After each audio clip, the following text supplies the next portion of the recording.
Hey everybody, and welcome back to the Hivemind StarCraft 2 tournament. My name is Evolution Gaming's Woodhouse, and really without any delay or introduction, we're going to take you right into game number 2 between Airheadlol and Bloodcooker, spawning down here, and this is cross positions on GSL's Calm Before the Storm. We have our player who's up currently 1-0 against his opponent. We have Bloodcooker. And spawning up here in the top right corner of this map, we do have his opponent, Airheadlol, spawning as our green Protoss player. Just a couple key things that I pointed out before on this map: in base third, or in base natural, making for a very easy to defend third. You do look at all these attack paths coming across the map, making it very easy to counterattack. A little bit of nice chatter going on. Again, I like to see it. First pylon coming down now for Airheadlol.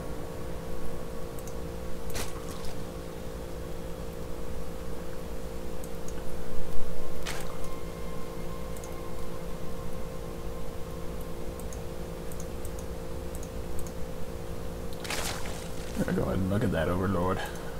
Girl, look at that OV. I don't know. It was worth a shot, I'm sorry. Both players just continuing to macro up like usual. Like usual. First gateway coming down now for Airhead. It'll be interesting to see how these players decide to play this out this time. Bloodcooker won last time with just a very solid style of play. We're going to have to see if that comes out yet again. Pool going down first, so it is probably going to be a 15 pool, 15 hatch. I'm going to have to see which direction he decides to go with that, or if that's for scouting. He is going to take the he's going to take actually his third first. So that becomes his natural. He's going to have an in-base third to take full advantage of.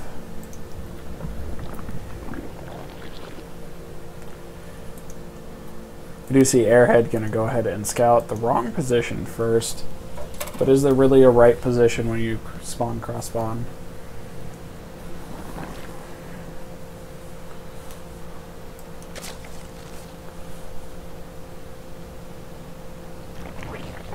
Bloodcooker going ahead and taking his first gas now.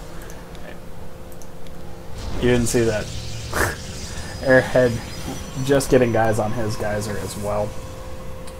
So both players now getting geysers and whatnot up, getting ready to do the mass techage. And Bloodcooker with a very quick third. I will like it when it happens. Right there. There we go. Second, or his natural, or third, I guess, whichever you decide to actually look at this as, it's coming out now. These Zerglings, we're going to go out for scouting. The Queen does poop out a creep tumor right there. These Ling's going to go ahead and pick off that scouting probe.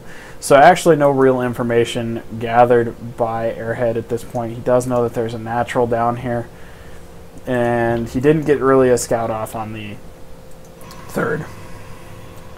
Airhead opting to go cannon, gateway, forge, cannon. I don't know how I feel about that, because actually he did just delay his cybernetics quite a bit. His warp gate timing is going to be really strange and or late, so we'll have to see how that plays out in his favor. At this point, 3 guys on gas again, so it did look like he was just going originally to get enough to go for that warp gate technology, but then opting to go back on for more production.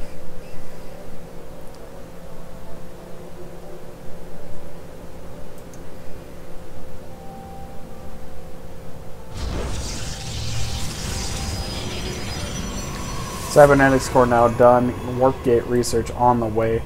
Gateway is also on the way. Cannon's going to take out these scouting Lings. Does manage to take 2 of them down.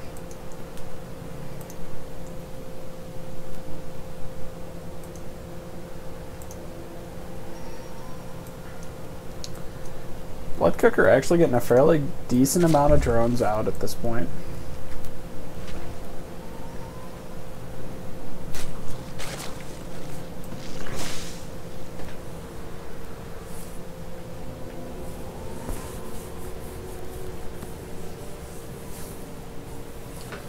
Both players, like I said, just continue to macro up. That second Nexus did finish, and then we see the mass Q in action.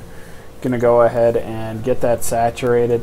At this point, he is still slightly undersaturated up here in his main. He could take a second gas. There it is. So that will actually put him slightly behind in terms of saturation, but that's okay. We're fine with that. We see, again, more of the Q in action. No Chrono Boost out on that, though, sadly enough. He did make himself kind of a nice little gauntlet here, though, to prevent any Ling runoff, or run by. Runoff, no. Completely different there. And again, just look at the saturation by Bloodcooker. He is actually going to be on 3 full mining bases here before he even really starts to build units. He's actually, like, you could call it Rhett-esque, because Rhett goes for a very, very quick 3 bases and, you know, tries to punish his opponent in terms of how much economy he can get up how quickly. So it'll be interesting to see how Bloodcooker decides to play this. If he drops down the macro hatch up here, that's, you know, just going to add insult to injury for his opponent, really. A Robo and one more gateway coming out now as well. Robotics facility just finishing. Warp gates just transforming. Larva do pop right then and there. We do hear another larva inject go off. So we do see actually both bases for, well, this natural isn't necessarily the most saturated, but that's alright. Going back down here, we do see there is quite a bit of saturation though. And actually at this point, he might even be safe to go ahead and take a 4th. Now granted, on this map, I'm not quite sure where you would do that because you have rocks blocking the natural 4th for these 2 players. Nope, no, nop. You can't do that. I don't know what he's saying. I don't know. Both players continuing just to macro up at this point. One thing that Bloodcooker could do is actually come down here and take this bottom expansion, or even come up here and take the top expansion and force his opponent to go down that side.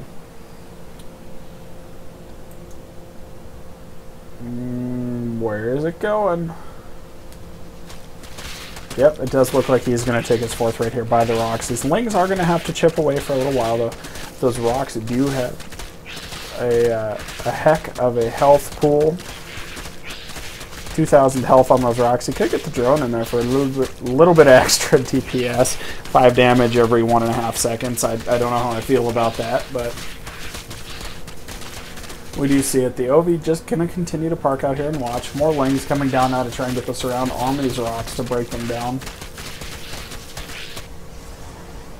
And Airhead just continuing to macro up as per usual. Dropping down a robotic support facility. Getting another Immortal out. I don't know actually if he... Did he just wall this off? GSL turning. Nope, looks like he didn't. Looks like the Immortal can squeeze his little crab legs through there. And those rocks do go down. So the 4th base of Bloodcooker is actually on the way. Like I said, really at this point, Bloodcooker hasn't made units. He's made Zerglings. You know, that handful of Zerglings really is all he has made to this point.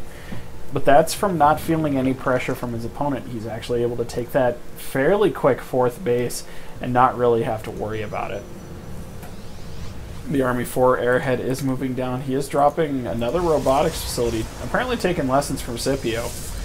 And we do see the Lings trying to run in. More pylons and more gateways going down as well. The Army of Bloodcooker just kind of chilling out here for now. Looks like we are going to get another Nexus out of Airhead. Uh-oh, Mutas. Oh, what the Mutas. So we are going to see some Ling Muta action, taking full advantage of the fact that his opponent did turtle. There is no blink out right now for Airhead. If we look at the unit, the production tab up here, we do see extended thermal lance and whatnot. We do not see blink though. Ooh, interesting to pick up roaches and hydras though. We see a lot of mutalisks on there, and we do see a lot of Lings out as well. We do see actually a fairly potent pack of mutalisks out here right now. 35 is about the max. Ooh, is he going to get the cancel? He does get the cancel on. 35 is about the potent number of Mutalisks before you can really take on anything you want. We do see this Muta's going to poke up here and try and take out the not Artosis Pylon. He did actually lose no Mutas in that, so very, very good unit control out of Bloodcooker, managing just to dart in and out, keeping his opponent on 2 bases. We do see the 4th for Bloodcooker is out now as well. Burrowed Lings. I would have loved to see Burrowed Banelings, but no. Nobody can ever make me happy in that respect. Actually, to date, I don't think we've seen Baneling landmines at all. More units continuing just to be warped in now for Airhead, replacing what he's lost. But look at the supply difference. 70 food at this point. I don't think there's really any way that Airhead can come back from this. The Ling's going to go ahead and run up the Mutas, doing so much damage, running past the cannons, but there's too many Mutas at this point. We do see the Mutalist count still at 20, chasing around that Colossi. Going to chase around the remaining Stalkers. The Ling's running through, doing the havoc that they need to, and expect actually a GG at any point. That is a lot of units through the front door. And there it is, Airhead with the GG. Bloodcooker moving on in the tournament. Airhead actually is eliminated from the tournament. We thank him for participating. So with that, guys, that is game number 2 between Bloodcooker and Airhead, LOL. So stay with me. I'll be back with the one of the final matches for the losers bracket here shortly. Talk to you later.